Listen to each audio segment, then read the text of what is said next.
Hey, welcome to our new video. Today in this video we will talk about Amazon.com. But before that, make sure to subscribe to Top 10 Brainies and don't forget to press the bell icon so you never miss an update from our side. So without any further ado, let's dive right into the video. Amazon.com, online retailer, manufacturer of electronic book readers, and web services provider that became the iconic example of electronic commerce. Its headquarters are in Seattle, Washington.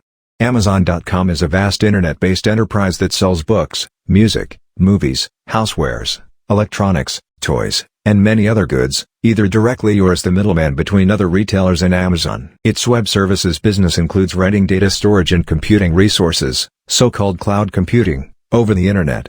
Its considerable online presence is such that, in 2012, 1% of all internet traffic in North America traveled in and out of Amazon.com data centers. The company also makes the market-leading Kindle ebook readers. Its promotion of these devices has led to dramatic growth in ebook publishing and turned Amazon.com into a major disruptive force in the book publishing market. In 1994, Jeff Bezos, a former Wall Street hedge fund executive, incorporated Amazon.com, choosing the name primarily because it began with the first letter of the alphabet and because of its association with the vast South American river. On the basis of research he had conducted, Bezos concluded that books would be the most logical product initially to sell online. Amazon.com was not the first company to do so. Computer Literacy, a Silicon Valley bookstore, began selling books from its inventory to its technically astute customers in 1991. However, the promise of Amazon.com was to deliver any book to any reader anywhere. While Amazon.com famously started as a bookseller, Bezos contended from its start that the site was not merely a retailer of consumer products. He argued that Amazon.com was a technology company whose business was simplifying online transactions for consumers. The Amazon.com business strategy was often met with skepticism. Financial journalists and analysts disparaged the company by referring to it as Amazon.bomb. Doubters claimed Amazon.com ultimately would lose in the marketplace to established bookselling chains, such as Borders and Barnes & Noble, once they had launched competing e-commerce sites. The lack of company profits until the final quarter of 2001 seemed to justify its critics. However, Bezos dismissed naysayers as not understanding the massive growth potential of the internet. He argued that to succeed as an online retailer, a company needed to get big fast, a slogan he had printed on employee t-shirts. In fact, Amazon.com did grow fast, reaching 180,000 customer accounts by December 1996, after its first full year in operation, and less than a year later, in October 1997, it had 1 million customer accounts. Its revenues jumped from $15.7 million in 1996 to $148 million in 1997, followed by $610 million in 1998. Amazon.com's success propelled its founder to become Time magazine's 1999 Person of the Year. The company expanded rapidly in other areas.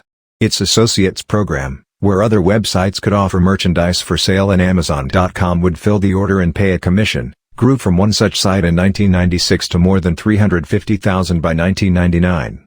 Following Bezos' initial strategy, the company quickly began selling more than books.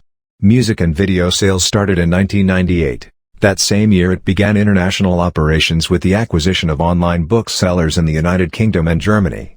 By 1999 the company was also selling consumer electronics, video games, software, home improvement items, toys and games, and much more. To sustain that growth, Amazon.com needed more than private investors to underwrite the expansion. As a result, in May 1997, less than 2 years after opening its virtual doors to consumers and without ever having made a profit, Amazon.com became a public company, raising $54 million on the Nasdaq market. In addition to the cash, the company was able to use its high-flying stock to fund its aggressive growth and acquisition strategy. Although offering more types of goods broadened its appeal, it was Amazon.com's service that gained it customer loyalty and ultimate profitability. Its personalization tools recommended other products to buy on the basis of both a customer's purchasing history and data from buyers of the same items.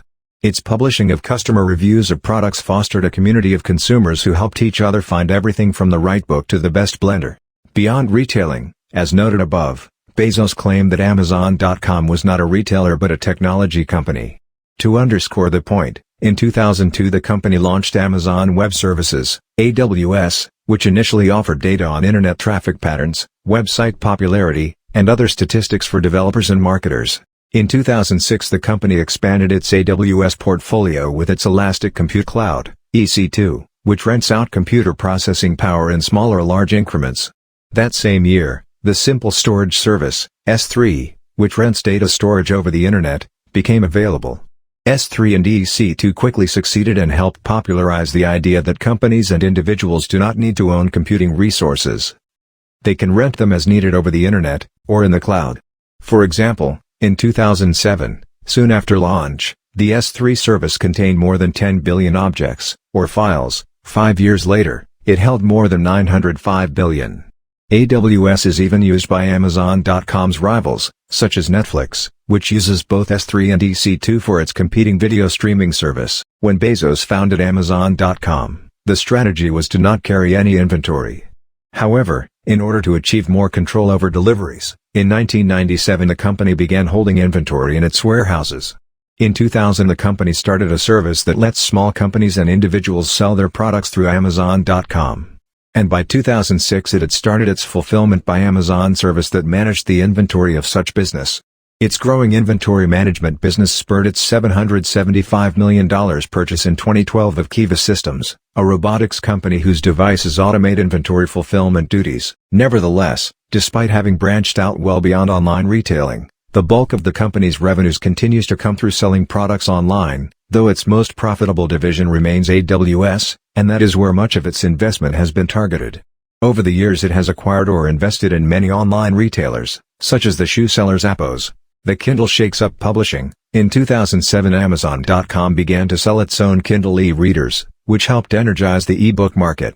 In 2011 the company introduced a related low-cost tablet computer, the Kindle Fire, and by 2012, the Kindle Fire was estimated to constitute 50% of the tablets sold that used Google's Android mobile operating system. So that's it for now. If you like the video make sure to subscribe to our channel, and don't forget to press the bell icon so you never miss an update from our side. Thank you.